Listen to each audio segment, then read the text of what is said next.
I decided to begin a hugelkultur, I guess let's call it a hugelkultur raised bed terrace garden for the flowers, a flower bed of sorts.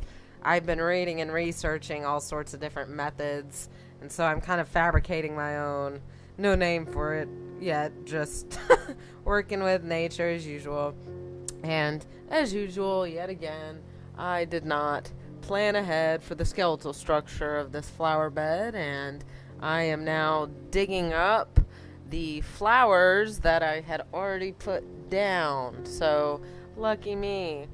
Anyway, it's a learned lesson. One I've got to learn, I guess, more than once at times. So, I'm just going with it and understanding how it is that nature best procreates and proliferates, and creating a base at which all this fantastic flowering can feed on. And here you can see the, I guess, bird's eye view more so of the area I've cleared and the area that will be will house the volume of nutrients for these flower bulbs. I believe these ones were the daylilies. I saw daylilies blooming a couple weeks ago. It's July now, so this was done, I believe, beginning of April. So we were still experiencing snow and frost at this time, so the weather wasn't as conducive to a lot of other vegetation sprouting up at the moment. But here I just went to the fire shed for this nifty trick and lined the flower bed with some of the logs that were cut up for firewood, because we're not using as much of it. It's getting a little bit warmer, so figured I'd make it a shortcut and kind of save on the amount of logs I need to go hunt down around the area.